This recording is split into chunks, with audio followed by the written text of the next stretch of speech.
খাগড়াছড়ির মাটিরাঙ্গায় বিয়ের দাবিতে প্রেমিকের বাড়িতে অনশন করছেন এক তরুণী। বৃহস্পতিবার থেকে উপজেলার আমতলী ইউনিয়নের কড়াইলাশ্রী ৪ নং ওয়ার্ড বাজারপাড়া এলাকায় প্রেমিক হাসান মিয়ার বাড়িতে হঠাৎ করেই হাজির হন তিনি।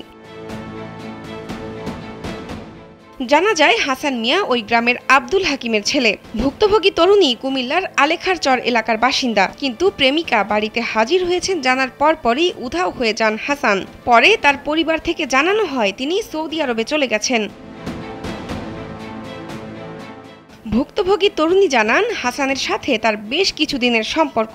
বিয়ের আশ্বাস দিয়ে 2 বার কক্সবাজারে ঘুরতে গেছেন স্বামী স্ত্রী পরিচয়ে। এভাবে বিয়ের প্রলোভন দিয়ে দিনের পর দিন সম্পর্ক চালিয়ে গেছেন তারা।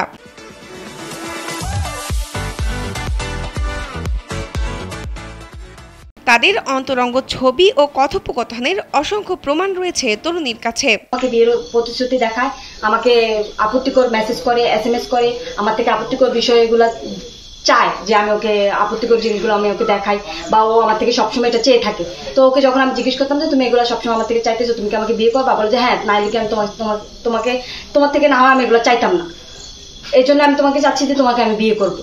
বিদেশ থেকে কয়েকদিন আগে দেশে ফিরেছিলেন হাসান। প্রেমিকাকে এবার প্রস্তাব দিয়েছিলেন সিলেটে নিয়ে যাওয়ার। সে প্রস্তাবে না গিয়ে বিয়ের জন্য চাপ দিলে হাসান তা প্রত্যাখ্যান করেন। বিভিন্ন অজুহাতে শুরু করেন অবহেলা। এরপরই প্রেমিক হাসানের বাড়িতে এসে বিয়ের জন্য অনশন শুরু করেন ওই তরুণী।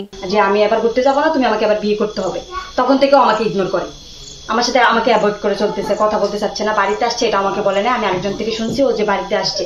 পরে আমি ওকে পাচ্ছি না কোনোভাবে, আমাকে ব্লক করে দেয়। তারপর করে দেওয়ার পর আমি ওর ফ্যামিলির সাহায্য নিই। সাদ্দাম ভাইকে আমি কল দিছি, সাদ্দাম ভাইকে কল দিয়ে আমার বিষয়টা আমি ওনাকে জানাইছি। জানানোর পর ওনার থেকে আমি কোনো আনসার পাই নাই। উনিও আমাকে কিছু জানাই নাই। আমি চাইছি যে এটা আমাদের ফ্যামিলির মধ্যে শেষ হয়ে যাক, এটা এতটুকু বাড়াবাড়ি করার কোনো দরকার ছিল না।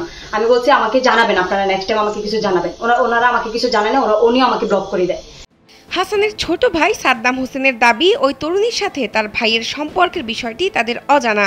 এরপরও মেয়েটাকে অতিথির মতো সম্মান দিয়েছেন। সাদ্দাম বলেন, তিনি ও তার অসুস্থ মা বিষয়টিতে অত্যন্ত বিব্রত। বিষয়টির দ্রুত সমাধান চান তারা। হঠাৎ করে আয়সা বলতেছে নাকি ওরা সম্পর্ক ছিল আমার ভাইয়ের সাথে 3 বছর পর্যন্ত, অথচ আমাদের সাথে কোনো কথা নাই, জানা নাই, শোনা নাই, এবং দাবি জানাইতেছে, বলতেছে সম্পর্ক আছে আজকে 3 বছর পর্যন্ত।